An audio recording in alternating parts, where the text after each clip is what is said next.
How's it going, everybody? This is the Uncanny Omar from Near Mint Condition, the home of collected editions. And today I get the pleasure to talk to Jesse Simon.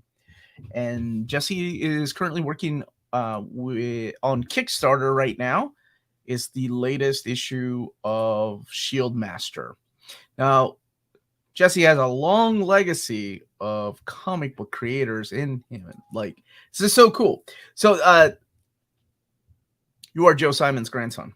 Yeah, That's and that awesome. that is something I was born into. Had no control over that one. You have no control over that one. You had control over what you wanted to do in life, though, but you stuck to comics, and I think that's so cool that you decided to stick in the game of comics. Yeah. For people that don't know, just in case you're out there, Joe Simon is the co-creator of Captain America, Golden Age comics. There's a lot of things he did, Fighting America, and yeah, a lot of his characters are still around. Oh Manhunter. yeah, So it's and what he brought to the medium, it's the people he discovered and mentored, all those things. I think he did mentor a lot of people. So we were talking right before we started going live, how old you are, because I was like, oh, you seem really young. So you lost your grandfather when he was, oh my goodness, he was up there. He was almost 100 years old. Yeah. Uh, he died in 2011. I remember that was big. Uh, Mhm. so you were really young. You were about 8 years old when you lost him. Yeah, yeah. It So was yeah. so do you remember a time, or do you remember? I have to ask this because people ask me these questions too about my kids because they're surrounded by all this stuff, and Mhm. people are like, do your kids know that this isn't? I don't want to say normal, but not everybody has all these things around them. When did you realize that your grandfather, didn't have a going to the office type of work, and like everybody else's grandfather did? Well, you have to realize something. When I was born, my Mhm. grandfather was 90, Oh my gosh. and so as I grew up with him, I never saw him going to work. He was just at his Oh apartment. yeah, right, of course. But I know what you're talking about, all the comics around you, the comic artwork.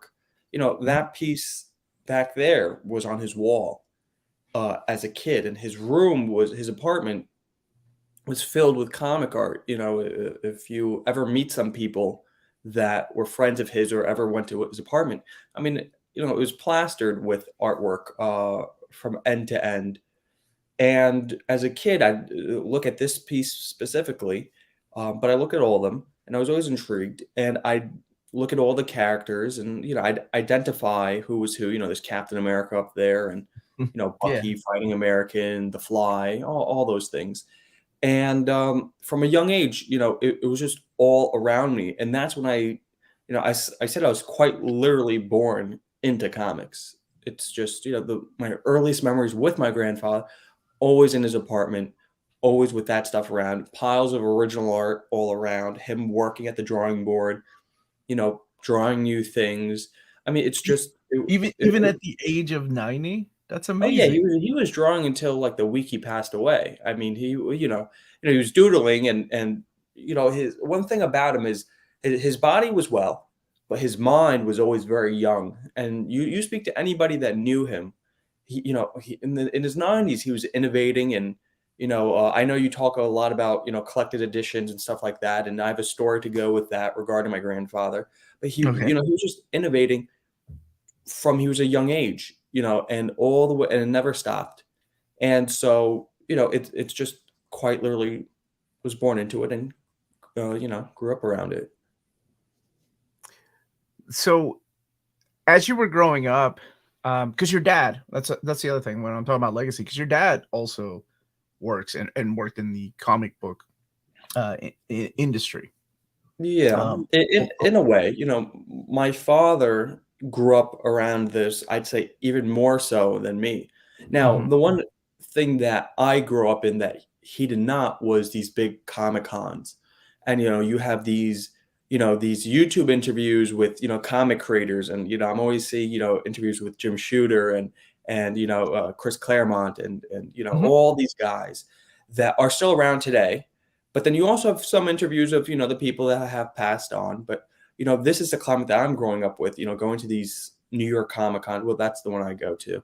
And these big Yeah. shows with all these celebrities and people dressing up. And back in the 50s and 60s, when my father was growing up, he didn't really have that. It was different. And but my father did do quite a bit. He never, I wouldn't say he really got into comics full time. He did a lot more Hollywood writing, as Mhm. well as sophisticated book writing. Not to say comics aren't sophisticated. It's just more like novels and movie treatments and stuff like that. Mhm. So is that I always think like, are my kids gonna be into the same things I'm into? Are they going to like this stuff? And there comes a time where you have to just let it go and let them decide what they want to read or what they want to look at from down here. Because I'm into a lot of things, anime and video games, and they may not be into any of that. But it's always cool to see my daughters come down here and pick out a book or pick out a manga, Mhm. and I don't know, it just makes me really proud. So it must have been an amazing feeling for your grandfather to see this legacy that he's built carry on with his son and then his grandson. That's so cool. Is there anybody else in your family that is into the comics like you all are? Working You in know, comics? my father worked with my grandfather very closely, Mhm, and it wasn't, as a kid, my father would read a book here and there, a comic, when, my grandfather used to bring it home from the factories, the printing, where they print the comics. And he used my father as almost like a gauge for the market. He put up two comics, Bullseye 1 and Fighting American #1, and see which one my father would grab. And he grabbed the Fighting American. And same thing with The Fly and Private Strong. He put up both issues, and my father went for The Fly over Private Strong. And The Fly lasted longer, not because of sales, but that's another story. But so they grew up very close. And and due to that, my father got to know a lot of these guys. Got to know Carmine Infantino and mhm, um, and Jerry Grandinetti very well, and Craig Flessel, and all these guys. And I've been very lucky to have grown very close with my father and with my grandfather as well, even though our limited time. And that's really, that strong connection has just gone on. And in terms of other people in my family, I know most of them don't care too much about the comics. They find it interesting, and you take a look at the comic art. Everyone's enamored by it. But there's a few that are more into it than others, and there are some that just they say, well, that's what my grandfather did, and they care about it because it's their grandfather. But they, outside of their grandfather's contributions, I don't think they care too much. But everyone enjoys the movies, and it's something that unites our whole family. I'll tell you that much. so since you had so many people, or and I'm sure your dad can speak of this too, like since you had so many people come over and they were all close with your Mhm. grandfather Joe, did you get to know any of the other grandkids from comic creators? That's something I've always wondered, like if because I've always heard stories of like Stan or Roy Thomas talking about how they would get together and the families were always together, like Jack Kirby and stuff, and so they got to know their family. So I was always wondering like how that worked, like if you ever remember any of that. Well, I'll tell you this. Um, Joe and Jack Kirby, they raised their families together. They bought houses across the street after the war, and they literally raised their families living across the street from each other. And they go over to each other's house and stuff like that. And um, but in terms of, I didn't, you also have to understand, I am much, I wouldn't say much, but I'm younger than most descendants of this field, I I would Yeah, say. I think so. Um, yeah, I would say for now. I'm sure there'll be a generation after me that will say the Mhm, same. And but I'll tell you this: I've met a lot of their children and grandchildren at Comic Cons. For example, John Romita Jr. is the son of John Romita Sr. mhm, And you know, there's certain things that we can talk about that we understand. Seeing our relative at the drawing board and having, these moments that, I remember I was talking to John and I shared a moment that I had with my grandfather, and he was sharing a moment that he had with his father. And it was very similar, both watching them draw. And then I was talking to John Jr.'s son, Joey, and he was talking about his grandfather and his father. And we have these similar memories and, just things that we can relate to. And it almost feels, and I was talking to Adam Kubert, son of Joe Kubert, Mhm. and though, Adam and John are, way above me, in terms of their careers. I mean, look at that. They also had a head start on you, though. They're a little Yeah, older. no, but no, they're very accomplished as their own, but they also have that, they can relate to what I'm talking about in terms of being with their parent, and so it's stuff like that that we just there's kind of a understanding among us all, I would say, of Mhm. there's just this kind of like connection that our relatives were all friends or coworkers or collaborators, and now though we might not be related by blood, there is a familiarity there, even if we've never met before. So yeah, it's almost like a No, little that's club, in my opinion. yeah, because you guys, when you I assume when you get together, you get to share stories that not everybody would understand. And I think Yeah, that's really cool. yeah. Um, so how did this start for well, I guess I could ask about, yeah, your dad. Like, when did your dad decide, "Hey, I also want to become somehow involved in comics?" And then what was that point for you? Well, I'll tell you this. My father originally wanted to go into comics, and he went to Joe, and Joe Mhm. said, he said, "Don't get into comics." He said, "It's not a good field." It's Yeah. like, he said, "If you wanna get into comics, become an accountant and find out where all my money went." 'Cause, it's just it was very cutthroat. It didn't look like he had a bright future, and, you might argue that comics today aren't so, I mean, you compare the numbers from today to back then, and, it's getting killed. Back then, a successful Mhm. comic was what? 400,000 copies? Now, 20 We had, 20 we 20,000 per definitely had run is pretty good. yeah, You we know definitely had different forms of entertainment back then than we do now that are Oh, yeah. easily available to Oh, people. yeah. Oh, yeah, and Uh, and now, I'm not saying it's the storytelling or whatever, I'm just saying, it's things change, and, so my father what they ended up doing is well, my father helped Joe on, Prez and Sandman a little, and The Outsiders and the mhm, Dream Team no, the Green Team, from, the '70s, and he would pose for my grandfather on covers, while Joe was drawing, and eventually did some editing and writing, and he wrote The Comic Book Makers with Joe, which at the time was, yeah, when it came out, was very big. And my father went on, he wrote he wrote some scripts for some TV shows, and did some movie treatments. But in 1990, he did The Comic Book Makers with Joe. In 1998, he came up with ShieldMaster. okay, And he brought it to his father. They had done things together before and developed things, and he wrote a movie treatment for ShieldMaster and showed it to Joe. And the one thing about Joe is that he was not easily impressed. And I remember being about 6 years old, and he would lay out paper for me to draw, and I'd take his Sharpies. No, not the new Sharpies, the old Sharpies, because he'd go nuts if I take his new Sharpies, because he was very particular about, I mean, he wouldn't go nuts, but he liked a good Sharpie.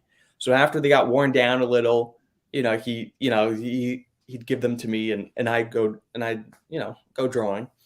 And, so I'd show him, and sometimes he didn't really care, and sometimes, he was kinda intrigued by, what was going on. So some pieces he really liked, he wrote a note on it, saying that, he's Joe Simon, he's sponsoring my art, and that's the first published work of me, his grandson. And, but I tell you, there's this one time I drew mountains, and I'll never forget it. I drew 2 mountains, an upside down V, 2 of them, one big and one small. mhm. and he went insane. I mean, he was like, he was just shocked, and he's like, "Do you know what that? Do you know why one's big and one's small?" And I just said, "Yeah, because one's far away and one's close." And he's like, "Do you know what that's called?" And I said, "No." And he's like, "Perspective." And I was like, I didn't know what that meant, but he was like so impressed. And I remember it because he was very hard to impress, and he was an editor, he's very critical. And Yeah. so, How so old were you at that time? I was probably about 6, 5 going Okay. on 6. Yeah. Mhm. But, I remember it clear as day. Yeah, and there's some things you just remember no matter what. And Yes, yes, of course. so when my father showed Joe Shieldmaster, Joe really liked it. And, you know, I can't say my father was surprised, but I'll tell you this.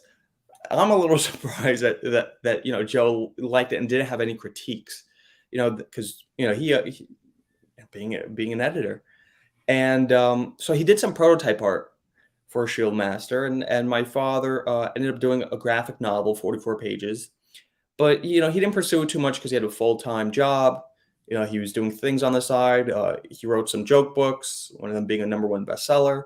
So it's you know, he, years later, fast forward to today, I'm getting into this kind of stuff, and she said, "Well, why don't you do Shieldmaster?" And then I took a look at it. I said, there's a lot of history here.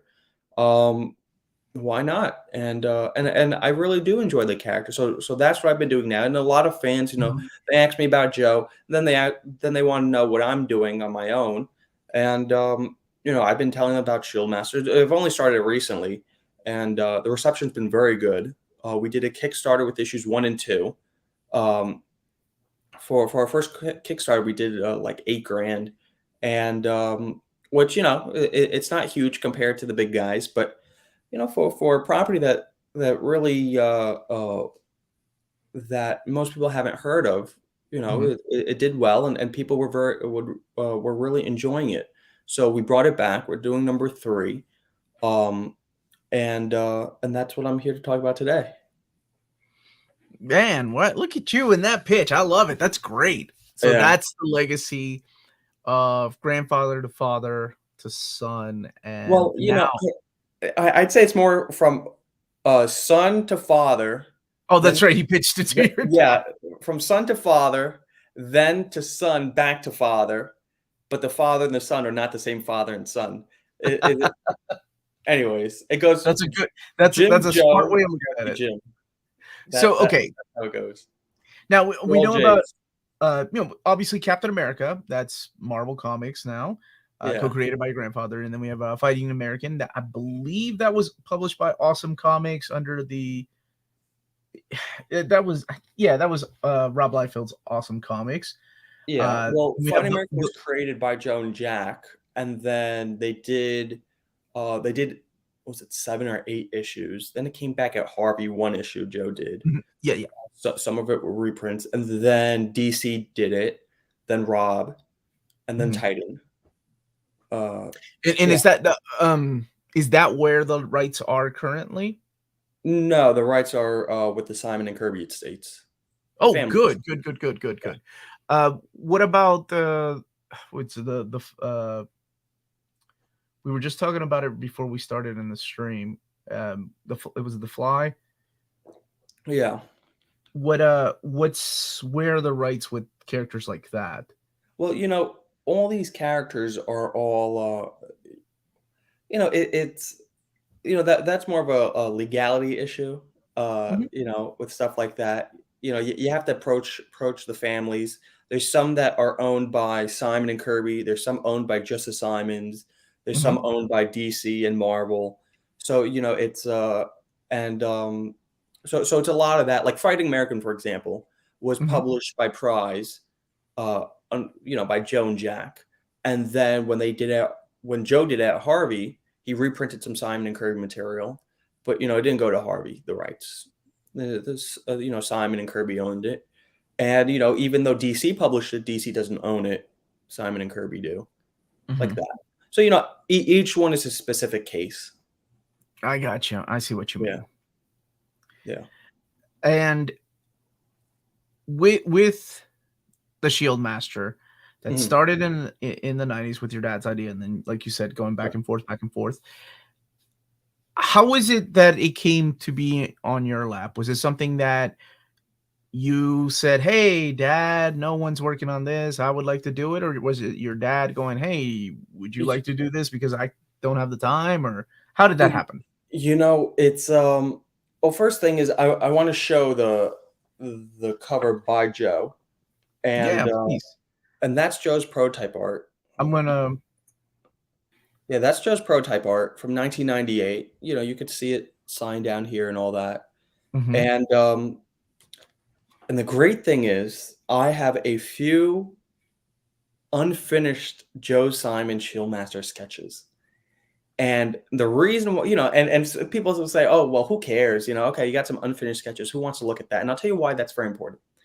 Because I've come up with this idea. I don't know if anyone's done it before, but I'll tell you, if I'm not the first one, mhm, I am in my own mind because I haven't seen anyone else do it. But what I'm gonna do is I'm gonna have artists finish them over Blue Line that have never gotten the opportunity to work with Joe. See, so artists like, for example, I was talking to Mike Mignola, and he'd never worked with Joe, and mhm. he knows who Joe is, and so hopefully Mike and I can work something out, and he'll do a Joe Simon and Mike Mignola collaboration piece. And you could take the same unfinished sketch and bring it to two different artists, Mike Mignola and Todd McFarlane, for example. And they could take the same unfinished sketch and make it two completely different things. And both of them get to collaborate with Joe artistically. Now that I think is very interesting. Now, is Todd going to be interested in doing that? I don't know. Hopefully he will. Mhm. I hope to speak with him about it. But that's an idea that I had that I think would be very interesting because I want to see it. I think the fans would want to see it, and I think these artists would want to do it. Not all of them, maybe, but hopefully all of them. I So like that idea. I mean, have you ever I'm had not this idea? saying it's not that it's not that it hasn't been done to not the extent that you're talking about though. Okay. Because we have had artists that have passed away Uh-huh. in mid project, and somebody had to come in and either embellish it or ink it. But what Correct. you're talking about is actually working off of sketches of a legend like Joe Simon and Yeah. a modern artist coming in and finishing them. That is a really cool Yeah. project idea. I don't that could be its own thing, honestly. Well, look, who knows? But it's. I mean, I personally would love to see Mignola and Liefeld and McFarlane do their take on Joe's unfinished sketches. Because Mhm, look, I know Rob, um, really loved my grandfather, and my grandfather really liked Rob, and I know they collaborated business wise on Fighting American, but never artistically. And I think, I think it'd be very interesting to see Rob work with Joe's art. Um, but hopefully he'll want to do it. Time will tell. But back to your question. You know, I grew up around my grandfather's properties, but also around Shieldmaster my whole life. In Joe's apartment, there was a sofa, and by the sofa, Joe had hung up a piece of Shieldmaster art on his wall. And I remember looking at that as a kid and growing up, my father was always talking about ShieldMaster. It was almost like that. It seemed to be that project that got away, uh, that he never had the time to devote to because he was working, doing these other things. Life happens. mhm. And as I started expressing an interest in not only collecting original art, collecting comics, buying and selling, I'd shown some interest in the publishing aspect. When a new publisher came to us, wanting to do an omnibus or printing, for example, Fighting American, I wanted to know what was up with the deal and how that was structured. It kind of seemed like, well, what can I do? And sure, could I work on my family's properties? Yeah, possibly. But what was very what I thought was even better than to work on my grandfather's stuff, if I get the family's permission, if everyone could agree, and then maybe even the Kirby's. But what was easier and I felt more meaningful to me was to take a character that was started by my father, that involved his father, and now develop it with my father together.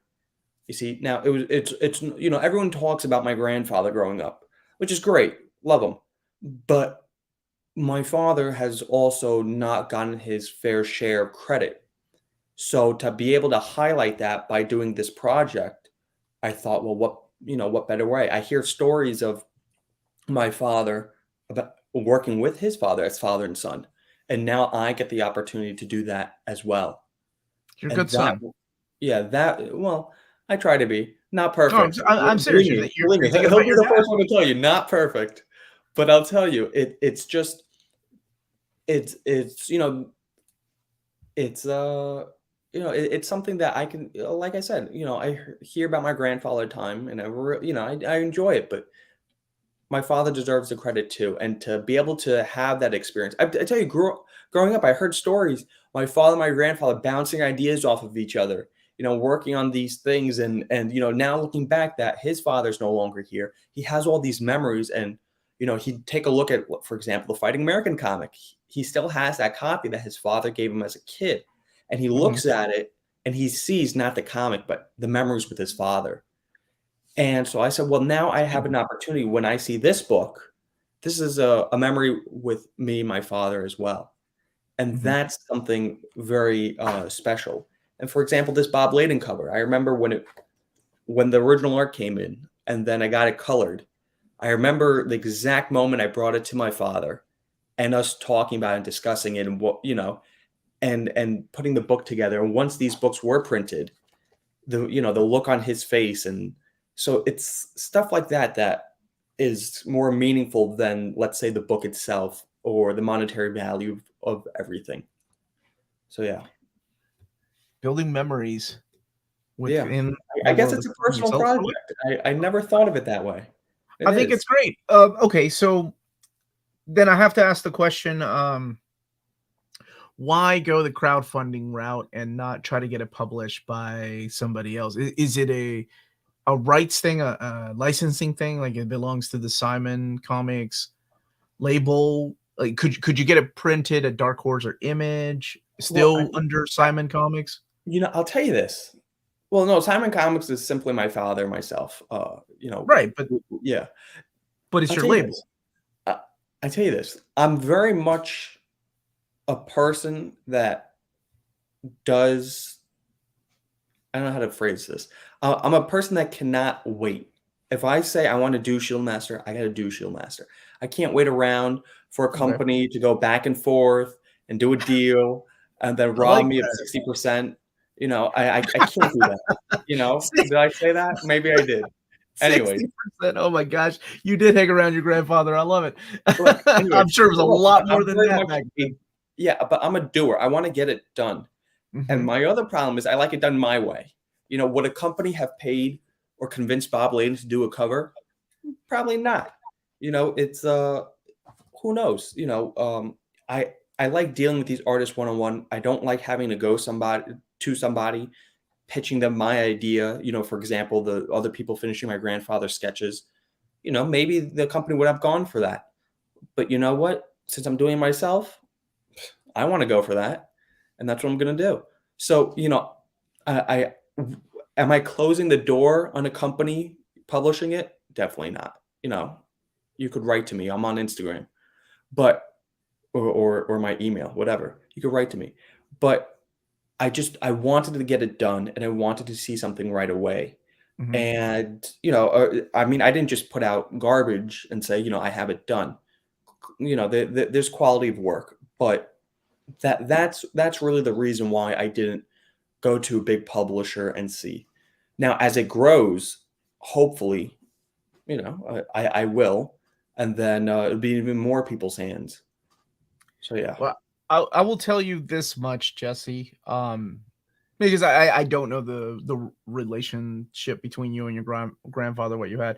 But hearing you talk, I think he would be really proud of you for saying, I don't want to wait, for being so young, because people forget, like I look at you, I'm 45 years old, dude. Uh, And you're 19, right? And I see, like, somebody that could have been my son.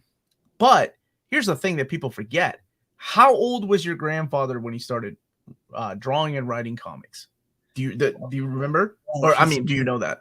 well, he started drawing at a very young age since he was like a kid.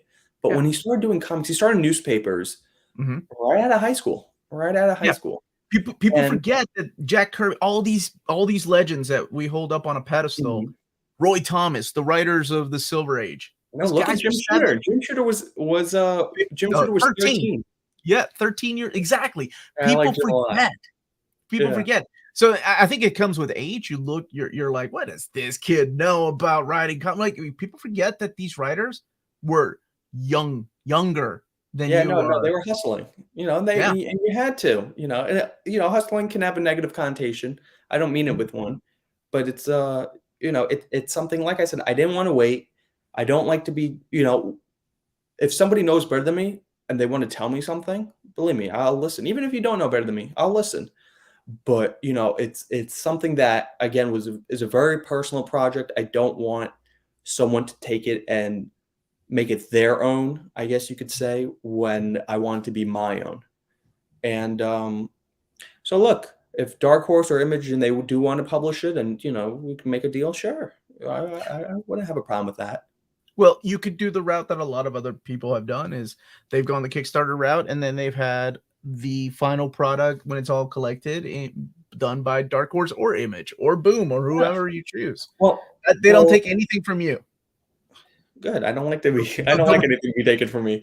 the Um, rights still belong to you and everything. I think so. That's what a lot of people have done. They've done the Kickstarter route and then they've gone to publishers to get. I- And it's not because they're like, oh, it's a failure. It's like, no, I want more exposure. I want correct. this to be Correct. out there. I tell you this. You know, being 19 and doing this now, do I know everything? Absolutely not. But I'll tell you this, being part of this family, being my father's son and my father being Joe's son, Mhm. there's one thing that I have learned, and it is, about the rights aspect and, doing some deals.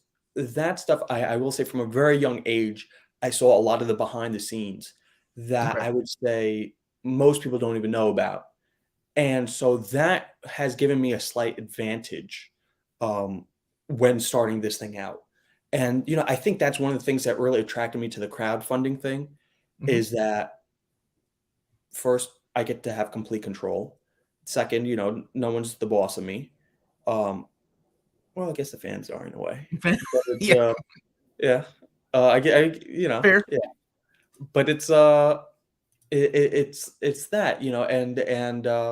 there's no way I'd want to sell away everything to have a company make billions and billions and a few more billions on something that I created and then I get nothing. I've seen that happen too many times. Um, yeah, So I think the route you're going is the correct route, and I want to wish you well, and I want to help out. So let's talk about this Kickstarter. This is for issue number 3 of correct. a supposed how many issues do you have planned or Well, I started saying I had 10 issues planned, but the Mhm. problem is, I have 10 issues planned and then I come up with another 5 and then I come up with another 10 and then, so it's, I'm trying to take it step by step. What I do Okay. have is we're up to issue number 3. I'm working on until issue 5, I'll have that collected as a trade. Um and so, put it together. And I'm also doing a one shot. I have a one shot in the works. I'm not going to be one of those companies that does 1,000 one shots. No, that's not me. It just Okay. happens to be, and that's not shading anybody. If you want to do one shots, go right ahead. But personally, no. Um, but I tell you, I do want to speak about the one shot very quickly. I think a lot of people will enjoy this. So I'm working with Joe Rubenstein, which I'm sure everyone here knows, Mhm. and you know, there's a very famous cover of Superman versus Muhammad Ali. And people have done their take on it and some better than others. And so Rubenstein actually worked on the original and I had an Oh, idea. okay. Yeah, I had an idea to make it my own. What I would do is I'd swap out Superman and Muhammad Ali, don't own those guys, and I'd put in 2 Shield Masters fighting each other. And Okay. you'll say, why are they fighting each other? And you read the book, you'll find out. But also the people in the crowd, I've gotten permission from the Simon family, the Kirby family, a bunch of other people to put in characters that haven't been seen in decades. Boys Ranch, Stuntman, Fighting American, The Fly, all these characters that are fan favorites that haven't been seen. So I'm very proud of that, as well as comic creators. I got permission from Ditko's family and Kirby family and my own family and Larry Lieber and Neil Gaiman, Alan Moore, all said okay to being on the cover in the audience. So, and I've thrown in some celebrities, and it'll really be a grand event. And so I said, well, I need a guy that's going to knock this thing out of the park. And I said, well, who better than Rubenstein? The key to that cover is likeness of faces, and he's a master at that. And so was Neil. And so, yeah. No, I just want to compliment that not only have you done your homework, well, you grew up around this stuff, right? So, but you didn't have to do all the homework. Not only have you done your homework, but you have covered all your bases by getting permission ahead of time. Most people have the mentality, especially being young and wanting to get things out there. Believe me, we've all been there. Instead of asking for permission, just go ahead and do it and then ask for forgiveness, right? Ask for forgiveness instead of permission. That's the way the usually the young mentality is. So what you did though was think way ahead of time. Well, I'll tell you this. I do have a slight advantage because I was able to, just text Rob, for example, and ask him permission to be on the cover. And he's like, yeah, sure, go ahead. So, and some were a little harder to get than others. Like it was harder to get to Todd McFarlane than for me than Rob, just because I know Rob. And so I will say I do have that advantage where I was able to just to some of them and just reach out. Some of them was very hard to get. But I wanted them to be a part of it. And then my whole thing was originally I was going to make it a variant cover to number 3, being truthfully honest. And I said, it's such a grand event that I can't waste it on just being a variant cover. And I said, well, maybe I'll make some prints of it and, the fans will enjoy it. And I said, but still, it's just a print. I said, no. I said, it has to be a one shot. And I said, I'll make the cover. I'll make it a one shot. And I said, well, what would my story be? And I said, well, superheroes, comic creators, and celebrities all appear where? At a Comic-Con. So I said, well, my story is that these heroes go to Comic-Con and they meet these other superheroes. They meet cosplayers. They meet these comic creators. And something happens at the Comic-Con where ShieldMaster ends up fighting himself. Or is that really himself? Well, you'll have to read to find out. But that was basically how my mind worked. And so it started as an idea of let me do my version of that cover. And it rolled into I'll do a one shot. And so that I'm very excited about. That would, look for that maybe the end of the year. It's I'd say probably November, October. I'm shooting for October, maybe November. I want to get out before the end of 2023. I think everyone will really enjoy it. I'll more than likely also be doing an exclusive Kickstarter just for that issue, just for that one shot. So look for that. Hopefully, you'll see the cover everywhere.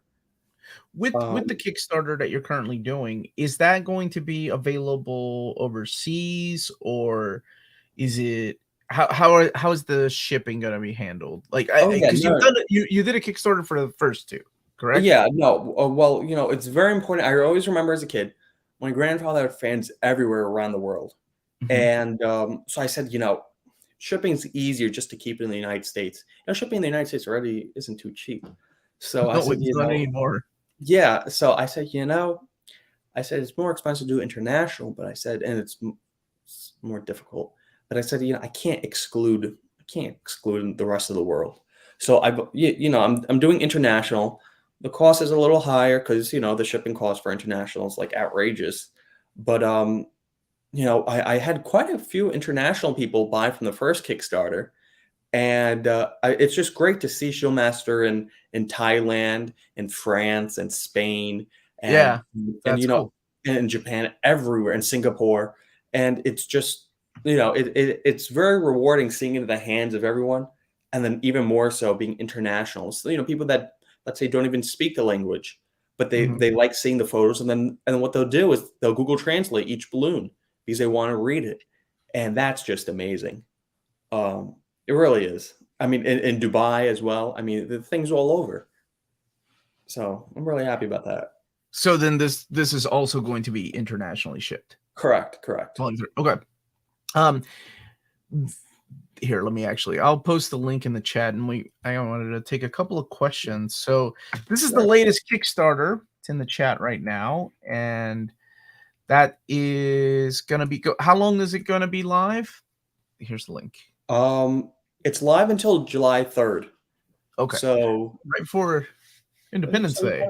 yeah, no, you got a little time. And then Showmaster's going to be bi-monthly book. So it'll come out on all the even months. So what do we, yeah, June. And then the Kickstarter run for a month takes me a few weeks to get it printed. And, all the materials are already done. So, you don't have to wait for, a lot of this Oh, gotcha. yeah, a lot of this crowdfunding is once they get the money, then what they'll do is then they'll make the book and then print it. So you're waiting like half a year. Mhm. Um, but no, I've paid for all that already. Everything's paid for. Everything's ready to go. Once it's over, get shipped out and you'll get the book. Uh, that's great. That's a great way. Now, where are you getting this printed? Now, I'm going to take some questions from the chat right Oh no, now. we're printing in America. I know, no, it's right here in the USA, New York, Mhm. and I know the prices are a little expensive on the higher end, and that's because our print quality is very high. If you look at, this is from the first issue. If you look at, well, it's nice and thick paper. It's not it's not too thin. Mhm. Very nice and rich colors. So it's a very high quality, and that's something that I didn't want just something that I really wanted some good quality, and yeah, so that's not cheap. The interior art's not cheap. These covers by these, believe me, they're not. Some have given me a break, but still, it's it's not a it does It's cost. a it's It adds definitely up. a case Let's say that. of you got to spend money to make money, right? And it's a passion thing. So Well, even if you don't make money, you still gotta spend it, so, that's for so this stuff. true. So, it's, yeah. Any more questions? Let's hear it. I'm an Okay, open book. you're an open book. I like that. There was a question that I wanted to get to Oh, about let me just say, this. Showmaster Go ahead. why comics and not advertising, in terms of why I'm not doing advertising, or elaborate. My So, grandfather did advertising, I'll tell you that much, so yeah. But, one thing I do wanna say with Shieldmaster 3 is, I've brought back a villain that my father originally created. I've kind of put my own twist on that, and Shieldmaster 3 introduces a new character, and in mhm. that character, you'll find out, what this character, I don't wanna give anything away. The character, you'll find out what they're doing, and there's kind of a cliffhanger with number 3. And when you read 4, you'll really see how that character plays into everything. Because you think things are going one way with number 3, and they are. But when you see 4, things will start making sense, that, you get more pieces to the puzzle. And a lot of things that appeared one way are, you realize, are not. It's a story that has multiple layers to it, which I find very important. So maybe he's asking why go the route of comics and not advertising it. Like, is that something that you also tried, or? No, I didn't really try advertising. Mhm.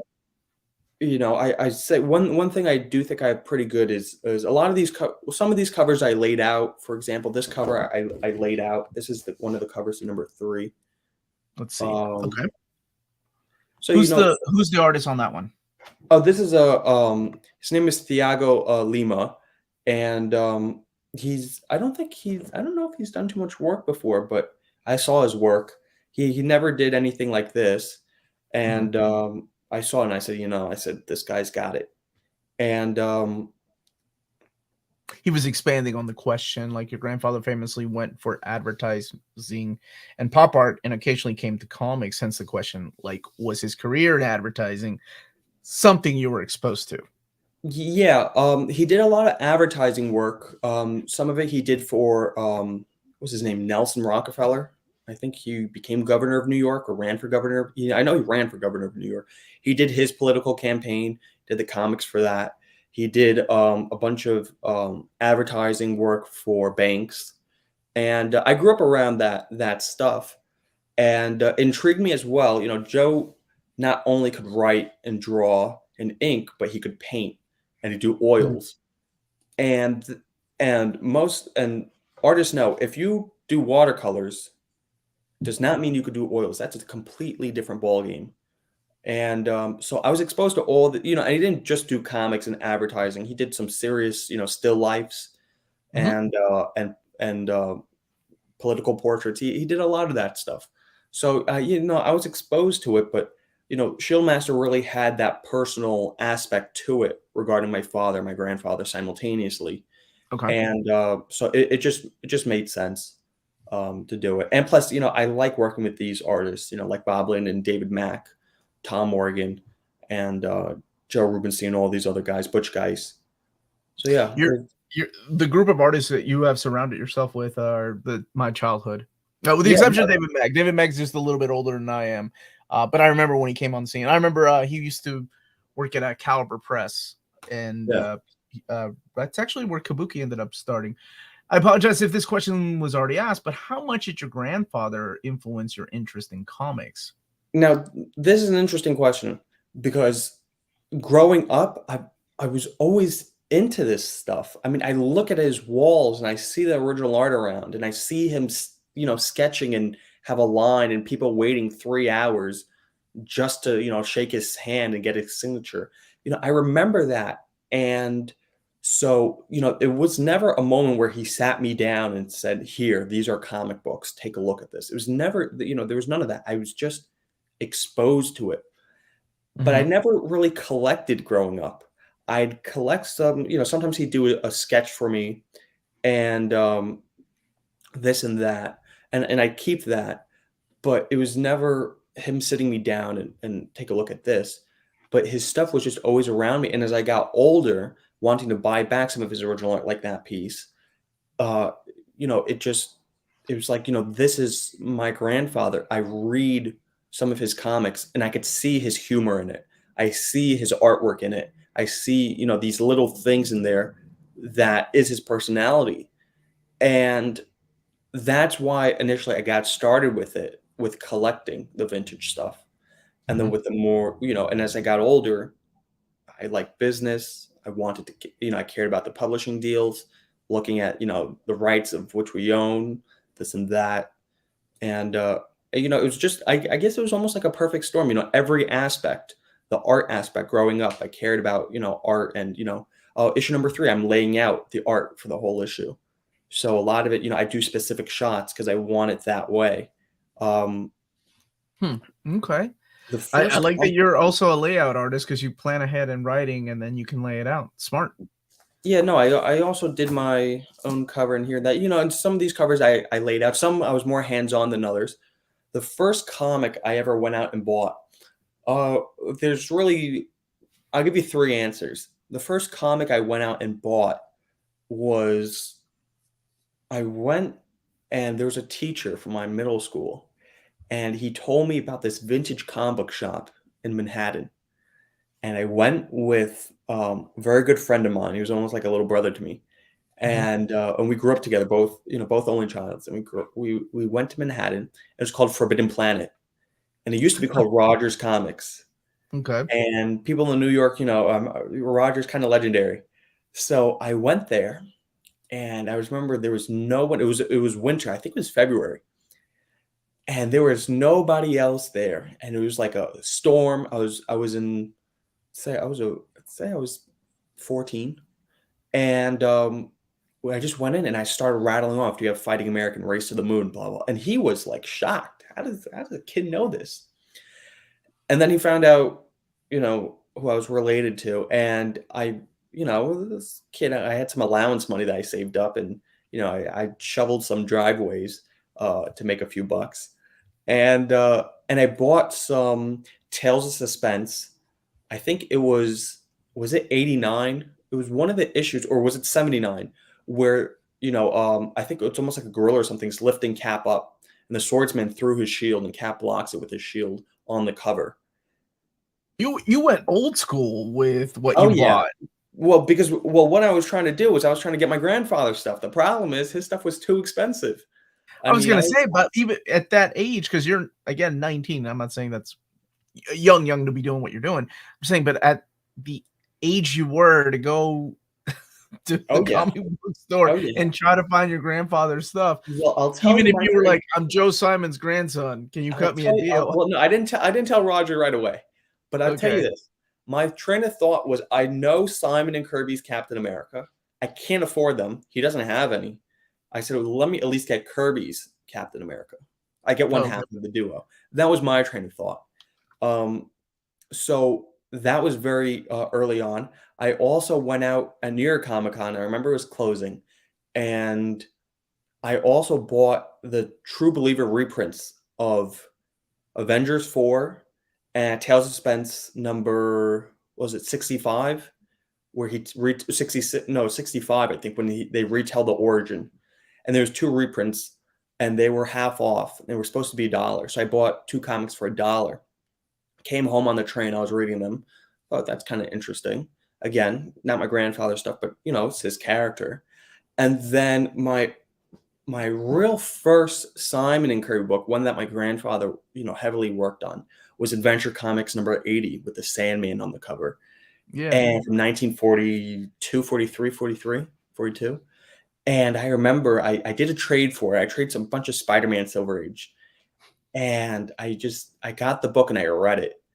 And I could feel my grandfather, the artwork, it just felt like him. A feeling that I didn't have with the Silver Age Captain America books.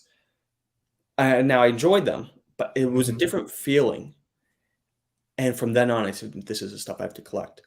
Then my next problem was, how am I going to afford this stuff? But I kind of Well, tried to in figure your it out. we have a couple more questions here, and Sure, let's hear them. start wrapping up. The thing I was gonna say is that grandfather also lived through the time where he wasn't getting any of his artwork back. Correct, correct.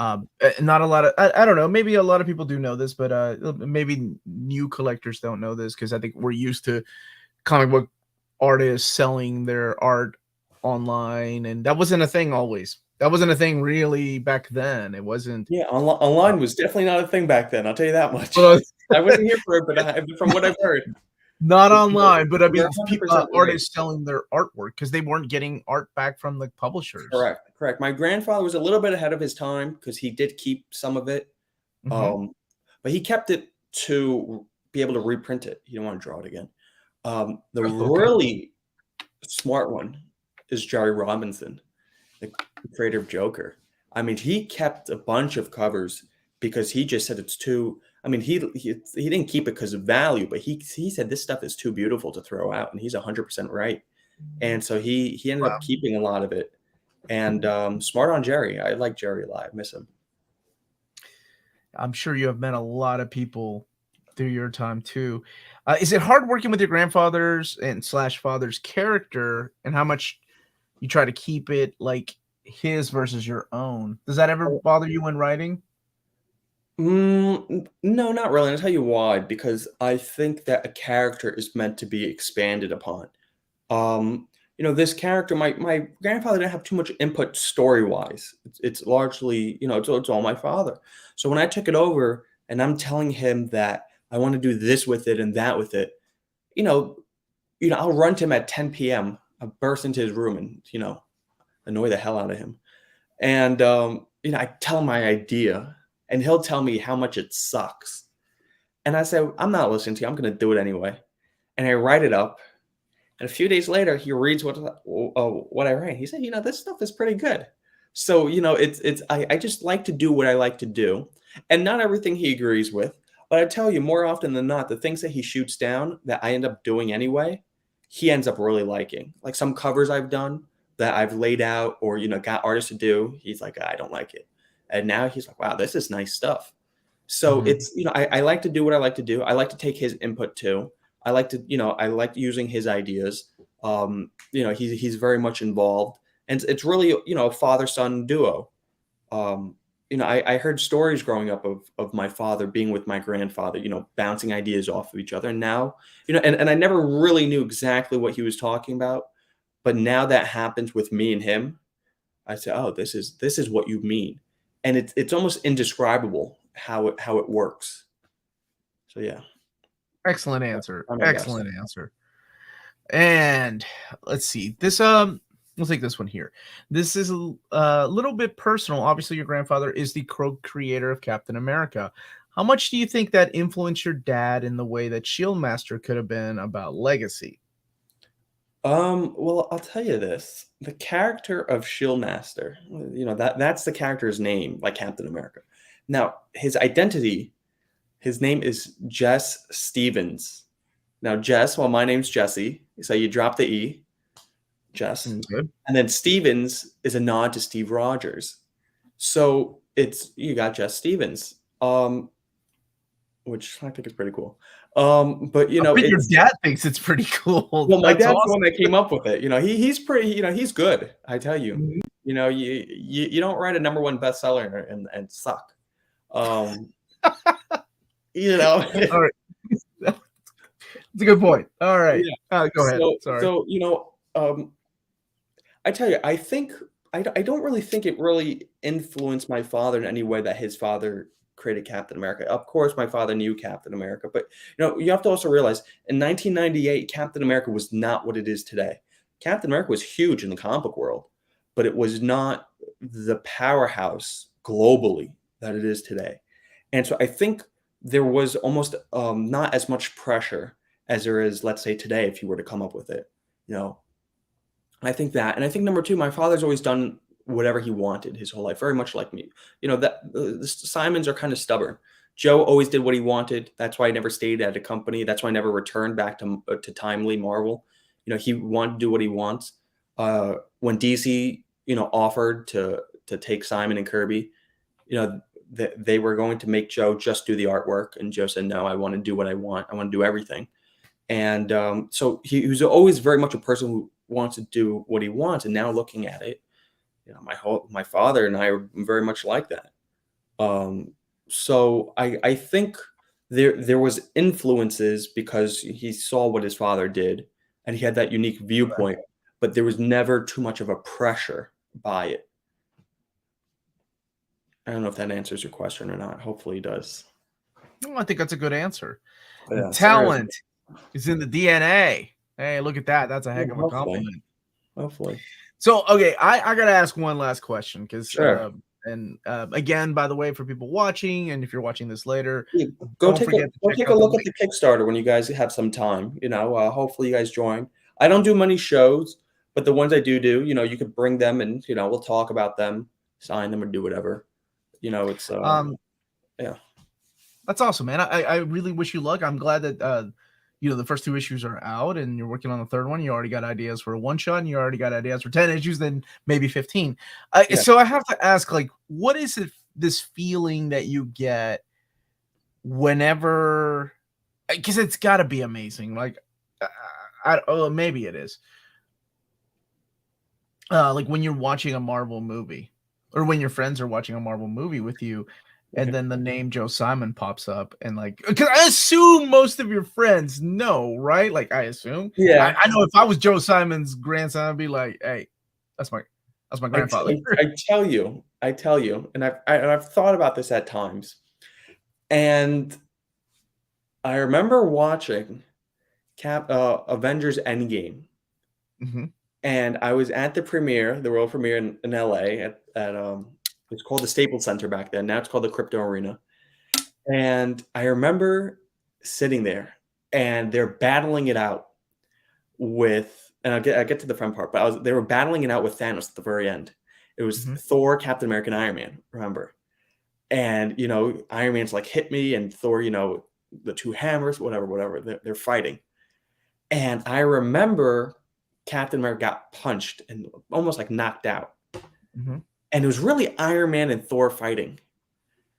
And I said to myself, I said, come on, Cap, you got to pull your weight. I'm thinking about my grandfather, all these emotions going in. It's what a great movie, this and that. I'm really enjoying it. And then he picks up the hammer. But right before I said, he's going to pick up the hammer. And I think some people that saw it coming. And I remember, and when he did, I just felt this, and everybody cheered. And I'm talking about the actors of the movie executives. I mean, all Mm-hmm. these people were cheering for a guy lifting the hammer, my grandfather's, creation. And I said, what a feeling. And I just sat there. And the fact that I knew that was going to happen, I just had that intuition. And I smiled and I just really enjoyed it. And, and there's a scene in Captain America, the First Avenger, where he's watching, Steve Rogers watching the film reel of him and Mm-hmm. the Howling Commandos. And he sits in the movie theater and he's kind of bent over and he looks up and he smiles because nobody there realizes that that's him. That's how I feel in a movie theater when I watch something and it's my grandfather's creations up there. I just smile because I see a line to my grandfather. That's almost like an extended part of my family up there. And to Oh, see yeah. everyone enjoying it, it's one thing, that it's all over the place. But for everyone to enjoy it is something that it's like an indescribable feeling. I mean, and then, and then I'm walking down the street and someone's wearing a Captain America shirt. And it's just like, my grandfather's right there. It's just these Yeah. little moments here and there. And then when I watch it with my friends, some of my friends, don't really care. And some of my friends just think it's the coolest thing in the world. And I got to say, it's one that, I can't be like, oh, I'm the one that strategized this. No, I was born into it. I was very fortunate. Mhm. It's I can't take credit for, masterminding it or whatever. But, just having that feeling, going to Comic-Con, and all these cosplayers around, it's just like, I have memories of my grandfather. And it used to be very sad going to Comic-Con because he was no longer there. I'd see Captain America say, oh, my grandfather's not here. Oh, this huge line. Oh, I wonder what my grandfather. But now I go and it's like, he's, I used to be like, he's not here anymore. He's not here anymore. And now I see Captain America all over, and I realize he's really never left. And that's just like the best feeling in the world. That is a beautiful way of putting it, that your grandfather's never left. I love that. I love hearing that. Yeah. And and this might sound dorky or whatever, but he does live in you. So Yeah. Well, yeah, hopefully. But and that's one thing about the ShieldMaster books is that, some of the newer generation doesn't really know my grandfather or, doesn't know his contribution but with these ShieldMaster books, to put his art on the cover and to have these other artists collaborate, it keeps him going and it's another reminder that he's never left, but it just keeps him around even more so. And that's I really enjoy that. you have a really nice compliment here, and then uh, let you get back to work. You present yourself so well, way beyond your years. I'm listening to this on the road and had to pull over to Thank you, give you a Joshua. shout out. I'll check out the Thank you. Kickstarter. Thank you. Some people have said I sound like an old man, but Dude, I just want to thank you so much for being here. I think you're doing your grandfather and father's legacy a wonderful service by thank continuing you. and not giving up and doing it on your own. I love it that you're doing it your way. Yeah. You're not abiding to anybody's rules Just except the fans, just like right? just like the Frank Sinatra song, I do it my way. Yes. So thank you so much. The link Thank to the you. Kickstarter is in the description of the video. Go and check it out. Oh, And ShieldMaster is on Facebook. You can find it there. My Instagram is Simon_comics. If anyone wants to follow and see what I'm up to, I collect vintage comics too, so I'll post about that.